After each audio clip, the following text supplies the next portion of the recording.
Welcome to episode 36 of Southern Gospel Now, your weekly update on what's going on in Southern Gospel music. I'm Greg Goodman. Our reports are made possible by SouthernGospelPrizes.com. Currently, you can register to win a $20 Butterball gift certificate. We will draw 5 winners for these on Monday, November 15th. You can register at SouthernGospelPrizes.com. We fell back time-wise this past weekend. I have my opinion about the situation, as I'm sure you do. We asked Jim and Melissa Brady what they thought about the situation. I probably like daylight savings better because it's brighter. I love light, so it's lighter, longer in the day. Yeah, I like better. to have more light in the day. That's always nice because when it starts getting dark, people tend to think it's time to go to bed. Not me. You know, we're singers. We stay up all night long, and then we always say we sleep into the crack of noon every day. I'm in agreement, guys. Joseph Habedank explains the scripture that helped him create the song Jericho. So the Battle of Jericho is actually the first battle that was fought by the Israelites in the course of the conquest of Canaan. And it takes place in Joshua 6. And what happened was Joshua and the Israelites actually marched around the city walls, and they did it once a day for 6 days. And on the 7th day that they marched around the walls, they blew their trumpets and the walls came tumbling down. This is a story that I have always loved, and I think a lot of people love it. However, I've not heard a ton of songs written about it. There's certainly the one that I grew up singing in Sunday school, Joshua fit the Battle of Jericho. But outside of that, there's maybe 2 or 3 other songs that I can think of that are written about this great story. The latest from the Inspirations is actually a song that has been done at least twice before. Roland Kesterson explains. Back when we were looking for songs to record, our bass singer, Wyatt Austin, come on the bus one afternoon and said, "Guys, I've got a song you've got to hear."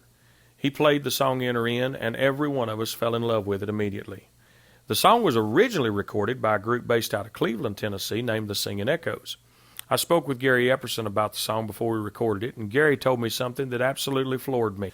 He said, "Roland, when we first heard Enter In, it was a contemporary song, but we arranged it to fit the Singing Echoes.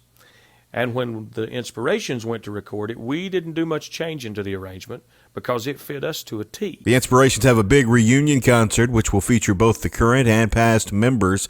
That's coming up Thursday, November 18th in Jefferson, Georgia.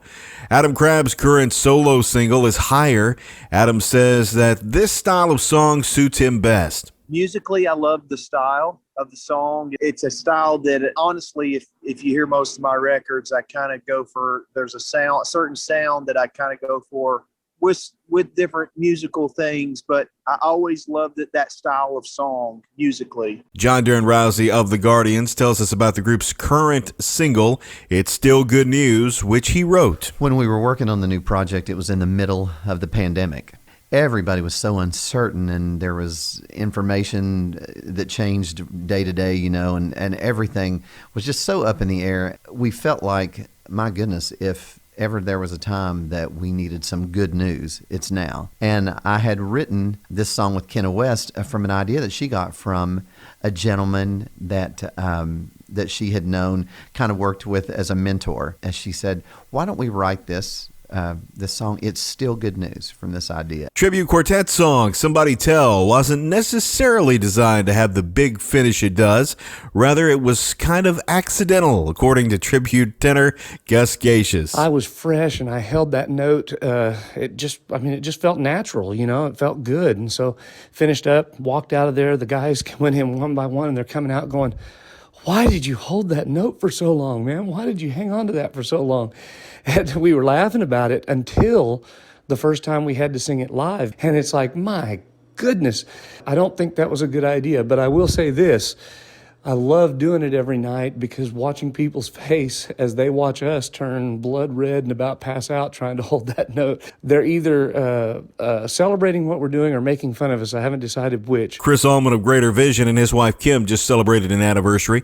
Chris talks about the couple's journey. I got to tell you, after being married for 34 years, what I've learned is I don't know it all. Whenever I was young, we got married when I was 18 years old. Kimberly was 18 years old as well, so we got married fresh out of high school. And, at 18 years old, you think you know it all. Now at 52 years old, I realize that I don't. But, wow, I'll tell you, we're learning a lot together. And God's blessed us with these years, and we look forward to many, many more ahead of us. The Top Song of the Week honors return to Ernie Haase and Signature Sound. The group spent 2 weeks at the top of the Singing News Power 50 weekly chart. They were pushed out by Tribute Quartet last week and returned to number 1 this week with the song Keep On Keeping On. That makes in all 3 weeks for them at number 1. Ernie says he expected the song would challenge their ministry. I told my wife Lisa when we wrote the song and recorded Keeping On, I said, now here's what's going to happen. I know. We can't just say, we're here to tell you keep on keeping on.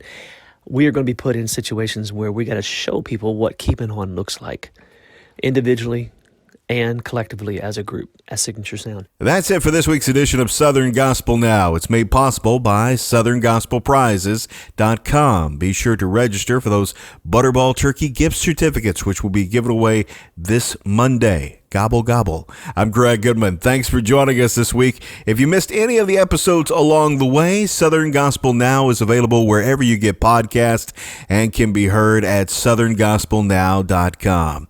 Love your neighbor, and I'll see you next week.